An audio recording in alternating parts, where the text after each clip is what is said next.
Hey, it's me, ProJared. Welcome back to Deathgate. Where we last left off, we were in the lava's area. I've got this old lady with me. She's dead. So, you know, pretty usual stuff. We were going to go use the boat. My ship. Oh, wait, what? The nanny tries to climb the steep gangplank, but ends up tumbling to the ground. She regains her footing, but simply stands silently. You stay in the cramped bridge of your one-man dragon ship in front of the navigational wheel and steering stone. She's too old to get into my ship. This is fine. So I believe now we can we can boat our way over here. Since we discovered this whole thing. Alright. Let's see here. Your ship is docked next to a dark stone palace. Lights in the windows indicate that it is inhabited. There's also a spooky cave? Palace first. Who are you? What are you doing here? You walk purposely towards the front entrance. The guards there stare at you in wonder, never having expected anyone to willingly walk into the palace. As soon as you approach, one of the guards barks out, "Who are you? What are you doing here?" You explain that you're trailing the refugees from Telestia. The guard claims he doesn't know what you're talking about, but a knowing look to his companion leads you to believe otherwise. They inform you that all visitors must see the dynast. He makes his habit to greet them personally and hold a banquet in their honor. Again, the knowing look that passes between the guards is disquieting. With a grip that is more insistent than friendly, the first guard escorts you into the palace. You wait for about an hour in a bare room with a single door and no windows. Then the same guard takes you to a large room with a long table piled with food and drink. At the head of the table, a man wearing rich robes and a crown of gold sits in a throne-like chair.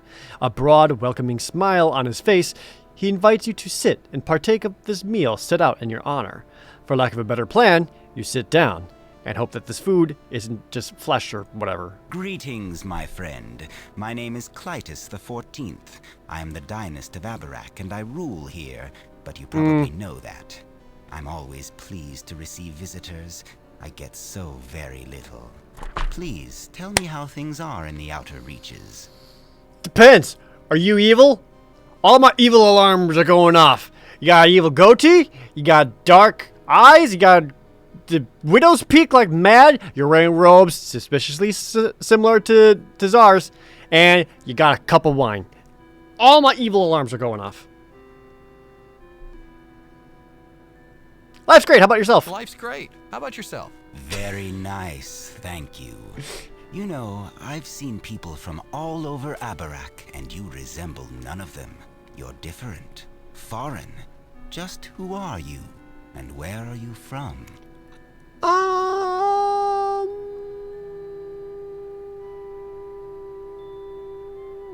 I came from Kyron Telest. You know of it? I came from Karn Telest. You know of it? Telest?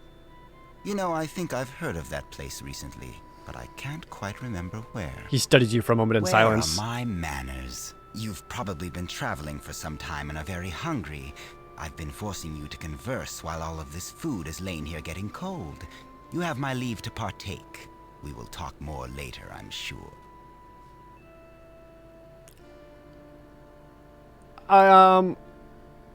What's wrong with the food? Can I ask you questions? I'd like to ask you a few more questions. His wine's gone. The time for talk is past. Now it's time to enjoy ourselves. Perhaps a toast would be appropriate. We must drink to our new relationship. I'm sure that we will grow to be exceptional friends. The dynast produces a bottle of red wine from the bar behind him and pours a single glass. He orders a dead servant to take the glass from his hand and place it before you. You respond with, "No thanks, I only drink white wine." Please accept this special wine. I only bring it out for special occasions. I'm sure you'll find it to be unique. He stares at you like a vulture, waiting you to drink from the crystal glass. You notice that he is not holding a similar glass. I think I'll save this for later if it's all the same. It is not the same, my friend. You will drink that wine, and you will do it now. I've lost all patience with you. He rises from the table and traces a spell in the air while you watch, dumbfounded. The blue rune shoots across the banquet table and explodes in your chest. You expect to feel some pain, but all you notice is an overwhelming hunger. You begin stuffing your mouth and pockets with food and drink. In spite of yourself, you snatch up the crystal goblet and drain the contents.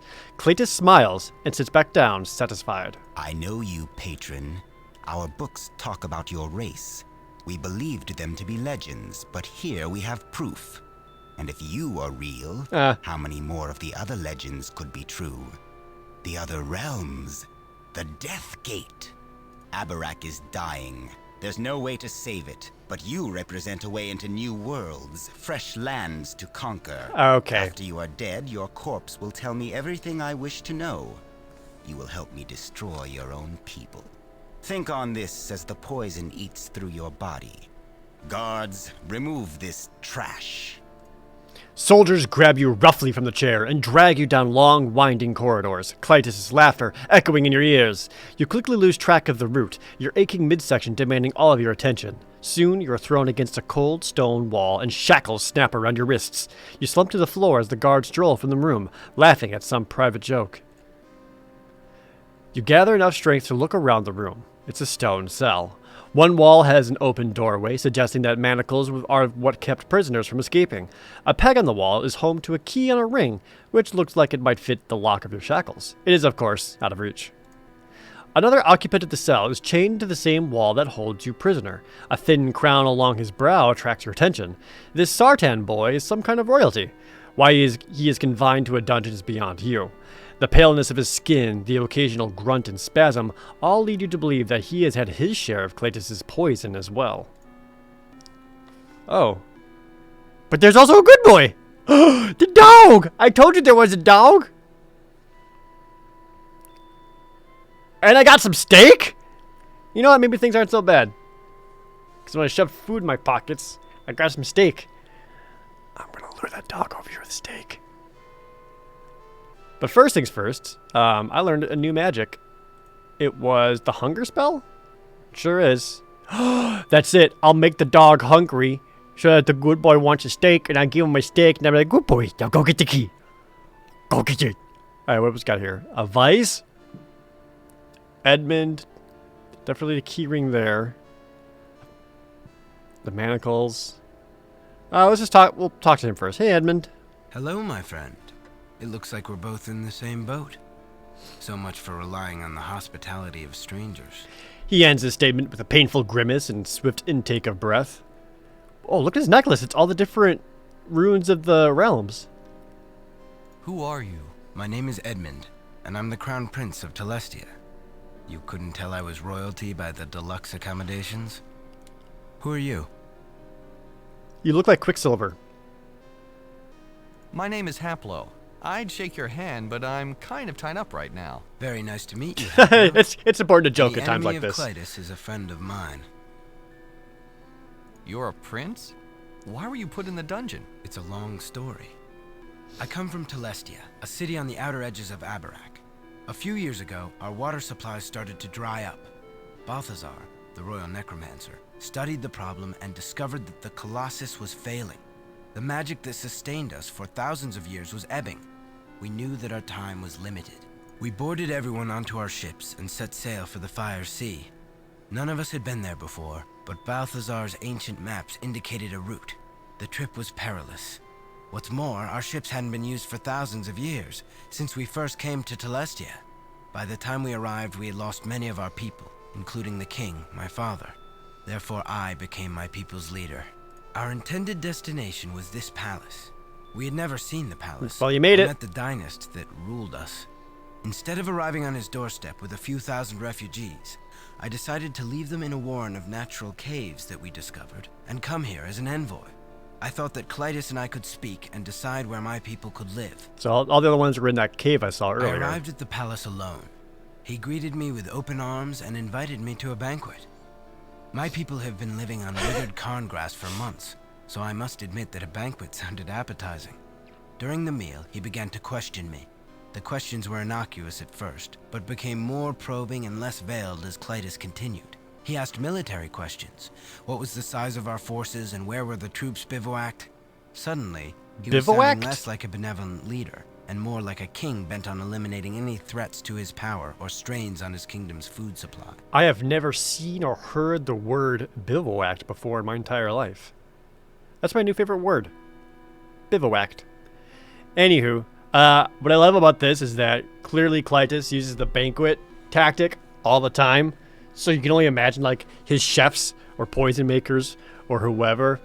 It's like, king's demanding another feast. It's like, another visitor, huh?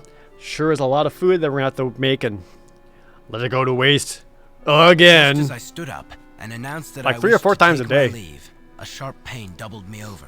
Clytus simply looked over and smiled.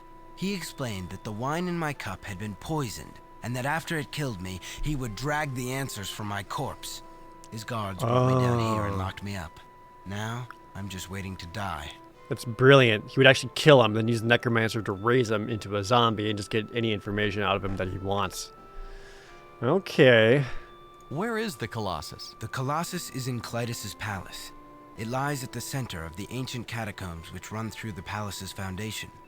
The entrance is right across from this dungeon. Although Balthazar's books state this, they don't show the path through the catacombs. It's said that only the dynast knows the way. Damn. All right, that might be a problem. Let's see.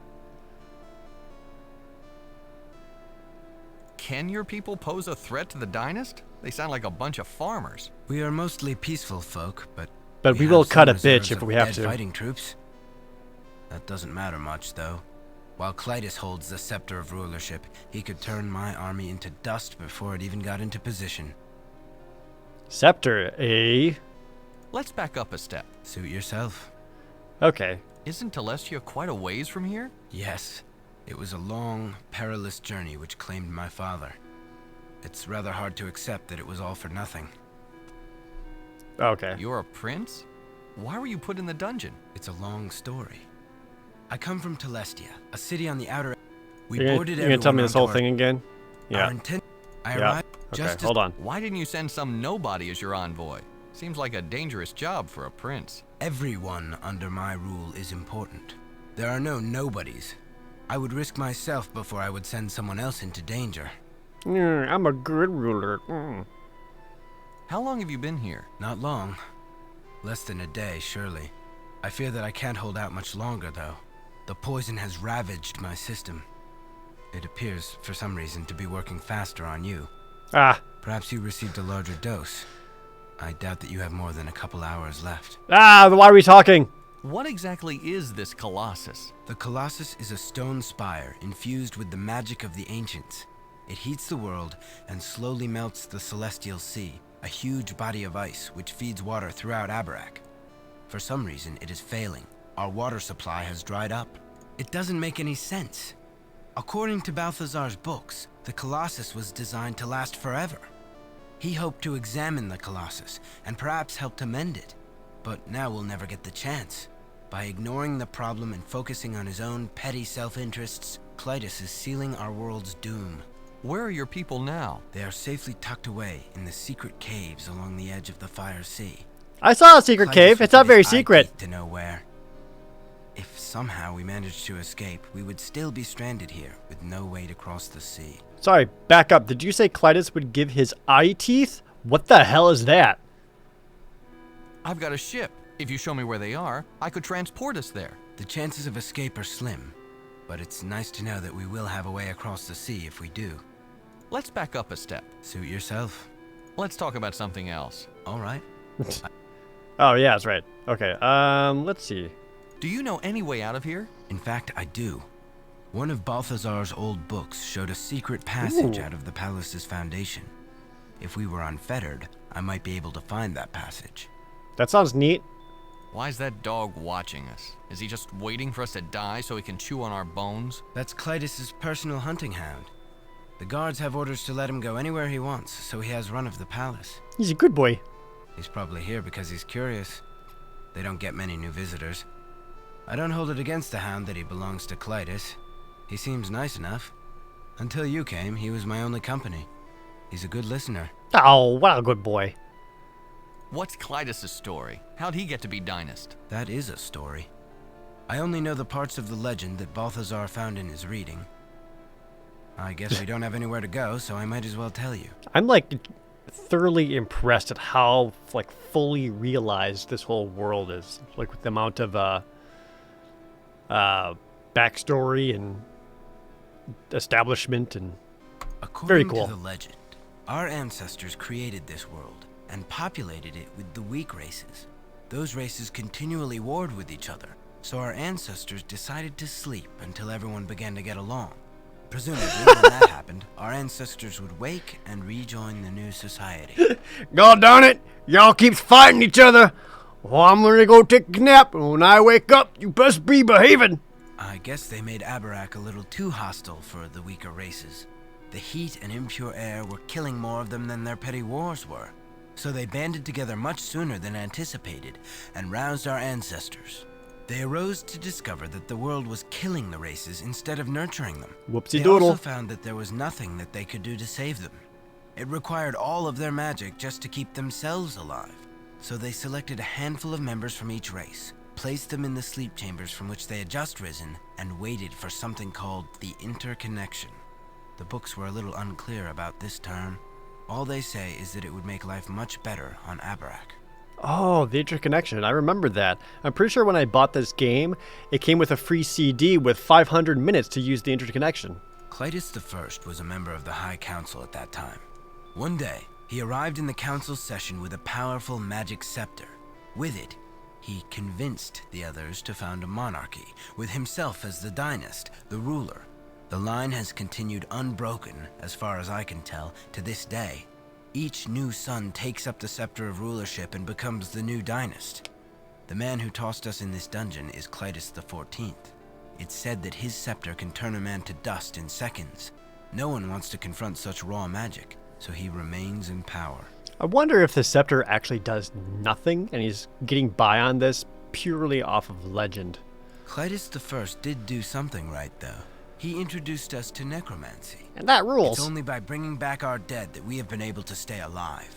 He even sacrificed his own personal servant as the first experiment.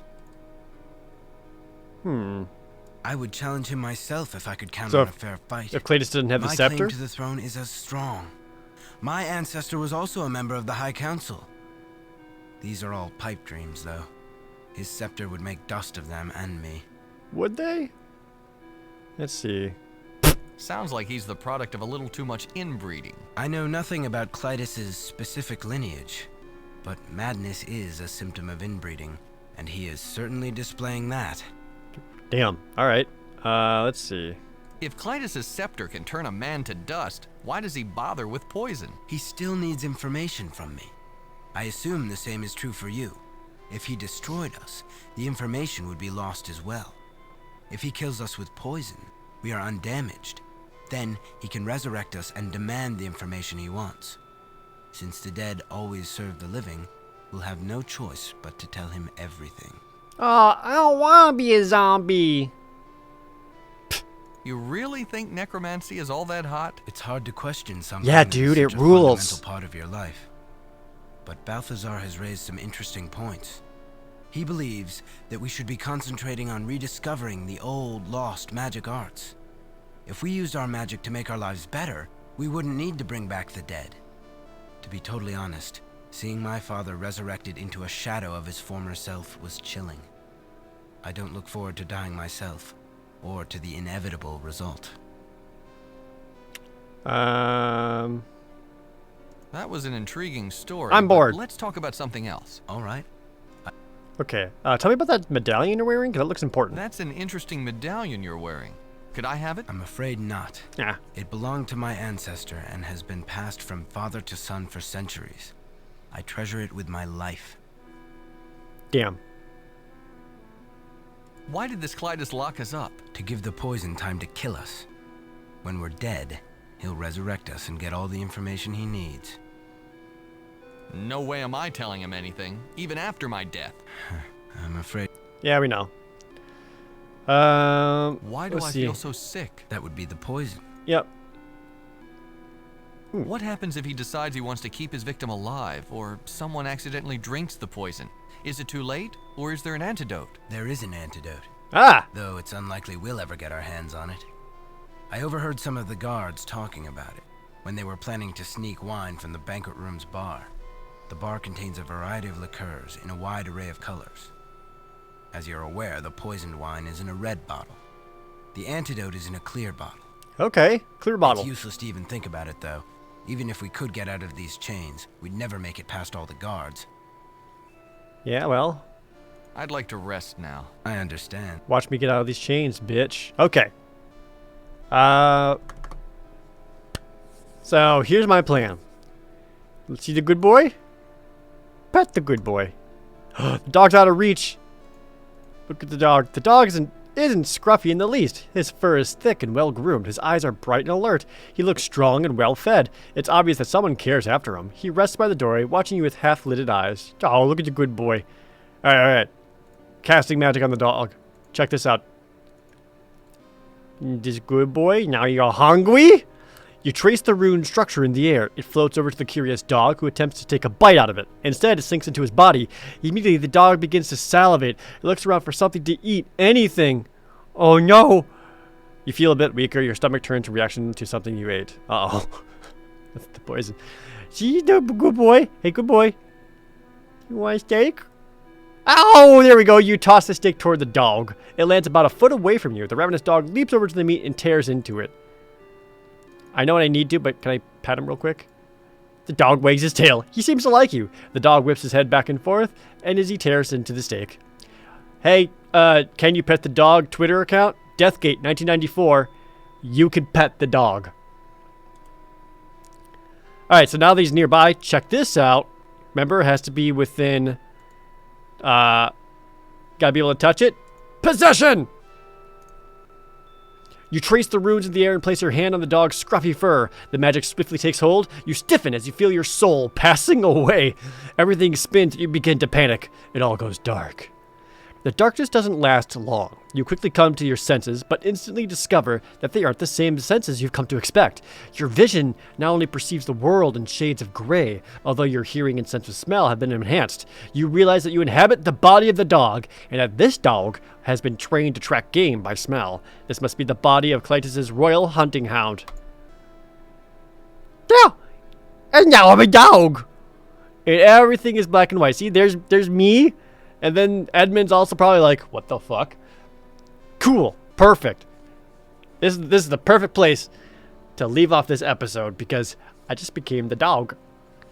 Okay, so in the next episode, we'll be using our good boy to get out of here and save ourselves and this prince. So, woof, woof, woof. I'm having a good time. Okay, as always, thank you guys so very much for watching. See you next time.